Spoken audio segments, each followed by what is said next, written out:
Hello Sir Franz, pwede po magtanong ano po pwedeng gawin? Kasi nabasag po ng baso yung anak ko ngayon habang kumakain po kami.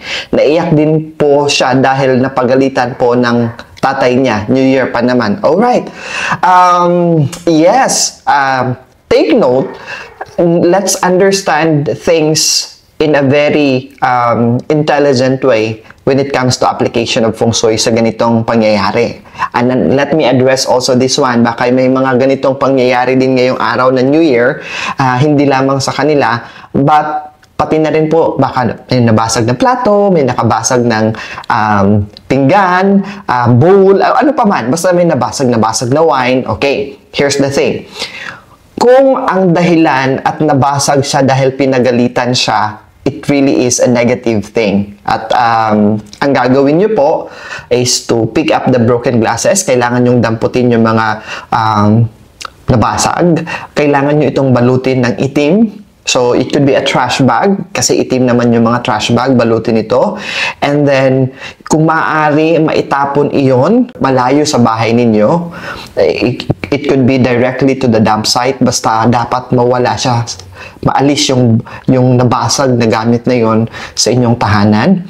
And you have to keep on saying this. Kung negative ang impact negative, may relasyon. Sinadyang basagin dahil nagalit, may pinagalitan, yung pinagalitan naging emosyonal, nakabasag siya kasi wala na siyang focus. So, it is really negative. Meron namang nababasag na hindi sinasadya. Iba yung meaning niyan, ha? So, I'll be discussing later on ano yung meaning naman ng nabasag ng hindi sinasadya. Okay? Ito ang sasabihin ninyo, soy ping an. Ang sasabihin nyo po is soy ping an. Anong ibig sabihin nito in English? Ang ibig sabihin nito in English, buong taon, safe and sound ang buong pamilya. Buong taon, safe and sound kami. Ligtas at protektado kami. Soy ping an. Habang tinatapon nyo yung nabasag na plato, nabasag na baso, o kung anumang nabasag na yon. Okay? Because it was brought by a negative scenario. May pinagalitan, kaya nakabasag. Okay? So, soy ping an. Ibig sabihin that safe, walang mangyayaring masama sa buong taon. Okay? So, ngayon, for another scenario, may ibang scenario naman po. May scenario na kung saan nabasag ang isang bagay during a special event, wedding, binyagan, New Year, tulad ng pagsalubong natin, birthday celebration, and somebody accidentally broke it. Accidentally, okay? Ngayon, kung may nabasag po at wala namang senaryo na nag-away, wala namang senaryo na may pinagalitan, walang ganon, okay? Everybody was happy at bigla lang siyang nabasag, okay? Alam niyo po ba ang ibig sabihin nun? That ang isang masamang enerhiya, isang masamang espiritu ay umalis.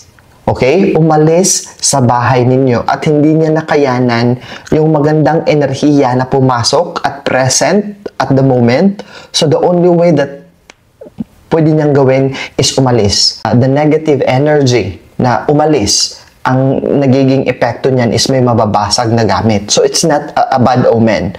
Ang bad omen or ang masama is yung nabasag kasi may nag-away, nabasag kasi may pinagalitan, nabasag kasi may emotional commotion. That's a negative thing na ang gagawin ninyo, damputin, itatapon sa malayo yung nabasag, babalutin yung nabasag ng itim na cloth or itim na plastic, at sasabihin niyo habang tinatapon niyo sa malayo or habang dinadampot niyo yung mga basag-basag, soy ping an. Everybody is safe. Everyone is safe whole year round. I hope so nasagot ko po yung katanungan po ninyo, yung concern po ninyo.